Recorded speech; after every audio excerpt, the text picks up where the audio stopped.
In the early afternoon of July the 17th, 2014, a Boeing 777-200 of Malaysia Airlines departs Amsterdam Airport Schiphol for Kuala Lumpur, Malaysia.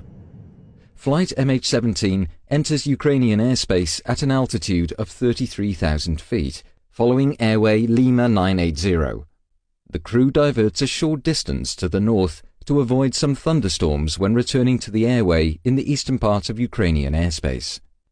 In this region, an armed conflict between the Ukrainian government and armed groups is in progress.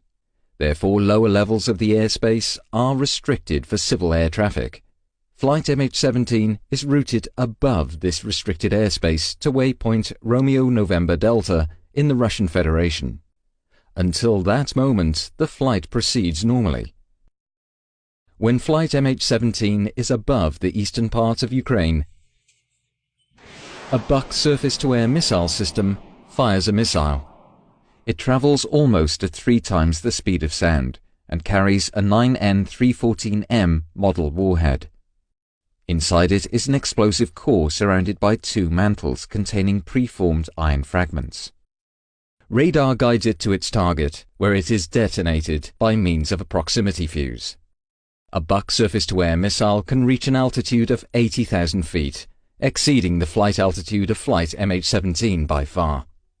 At 20 minutes and 3 seconds past 1, this warhead explodes to the left and above the cockpit of MH17. About 800 preformed fragments perforate the aeroplane. This impact, combined with the blast of the explosion, causes the cockpit and the business class section to separate. As it descends, the aeroplane disintegrates. None of the 298 occupants survived the crash. The investigation demonstrated that the aeroplane flew at an altitude of 33,000 feet, which is to say 10.1 kilometers. No abnormalities regarding the aeroplane or crew were found. The flight proceeded normally, and no malfunctions of any system or oral warnings were recorded.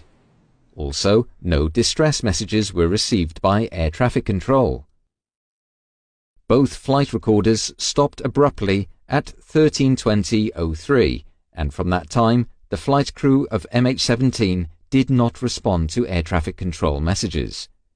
Flight MH17 disappeared from the radar. The aeroplane was perforated by hundreds of high-energy objects shaped like cubes and bow ties. Many fragments were found in the bodies of the crew seated in the cockpit. Some of them had a bow tie or cubic shape. The left side of the cockpit area shows a characteristic damage pattern. Traces of explosives were found in the wreckage and on the missile fragments found. Paint on fragments found inside the wreckage matches paint on the recovered missile parts. The point of detonation was determined by the spray pattern on the cockpit and by simulations, and was confirmed by the recorded sound peak. The impact and blast resulted in the aeroplane's disintegration. The wreckage of the aeroplane was distributed over 6 different sites, consistent with the way the aeroplane broke up in the air. Based on these findings, the Dutch Safety Board concludes that flight MH17 was downed by a 9N314M warhead carried on a 9M38 series missile as installed on a Buk surface-to-air missile system. Other scenarios were investigated and excluded. No other scenario can explain this combination of factors. The findings are conclusive and support each other based on multiple sources. To that end, we have been able to draw well-supported conclusions about the flight and the causes of the crash. Calculations have demonstrated that the missile's trajectory commenced somewhere in a 320 square kilometer area in the eastern part of Ukraine. The Russian Federation concurs with the conclusion that the crash was caused by the detonation of a warhead, but has reservations regarding the missile and warhead type. However, in our judgment, the arguments in the report overwhelmingly support the conclusions as presented.